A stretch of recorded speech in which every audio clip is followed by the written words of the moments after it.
بسم اللہ الرحمن الرحیم۔ شروع کرتا ہوں اللہ تعالیٰ کے نام کے ساتھ جو بڑا مہربان نہایت رحم کرنے والا ہے۔ حضرت ابو ہریرہ رضی اللہ عنہ کہتے ہیں کہ میں نے رسول اللہ صلی اللہ علیہ وآلہ وسلم کو فرماتے ہوئے سنا ہے، قسم ہے اس ذات کی جس کے ہاتھ میں میری جان ہے، اگر بہت سے مسلمانوں کو مجھ سے پیچھے رہنا ناگوار نہ ہوتا اور میں ایسی چیز نہ پاتا جس پر انہیں سوار کر کے لے جاتا، تو کسی ایسے فوجی دستے سے جو اللہ عز و جل کے راستے میں جہاد کے لیے نکلا ہو پیچھے نہ رہتا، لیکن چونکہ مجبوری ہے اس لیے ایسے مجبور کے لیے فوجی دستے کے ساتھ نہ جانے کی رخصت ہے۔ اور قسم ہے اس ذات کی جس کے قبضہ میں میری جان ہے، مجھے پسند ہے کہ میں اللہ کے راستے میں قتل کیا جاؤں، پھر زندہ کیا جاؤں، پھر قتل کیا جاؤں، پھر زندہ کیا جاؤں، پھر قتل کیا جاؤں، پھر زندہ کیا جاؤں، پھر قتل کیا جاؤں۔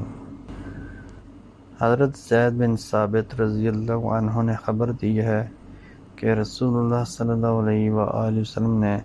انہیں بول کر لکھایا، لا یستوی القاعدون من المؤمنین والمجاہدون فی سبیل اللہ، کہ اسی دوران ابن ام مکتوم رضی اللہ عنہ آ گئے۔ انہوں نے کہا، اللہ کے رسول، اگر میں جہاد کی استطاعت رکھتا تو ضرور جہاد کرتا، اور وہ ایک اندھے شخص تھے۔ تو اللہ نے اپنے رسول صلی اللہ علیہ وآلہ وسلم پر آیت کا یہ حصہ غیر اول الضرر نازل فرمایا۔ اس آیت کے اترتے وقت آپ کی ران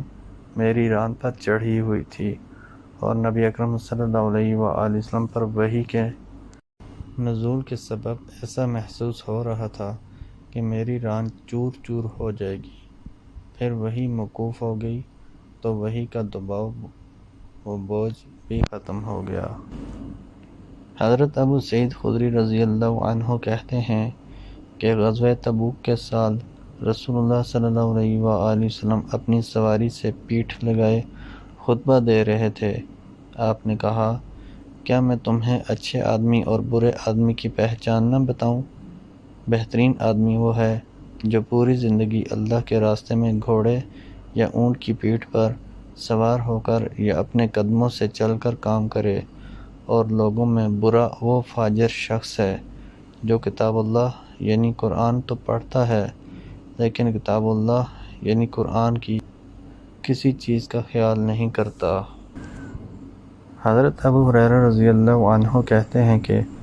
اللہ کے خوف سے رونے والے کو جہنم کی آگ اس وقت تک لقمہ نہیں بنا سکتی جب تک کہ تھن سے نکلا ہوا دودھ تھن میں واپس نہ پہنچا دیا جائے، اور کسی مسلمان کے نتھنے میں جہاد کے راستے کا غبار اور جہنم کا دھواں کبھی اکٹھا نہیں ہو سکتے۔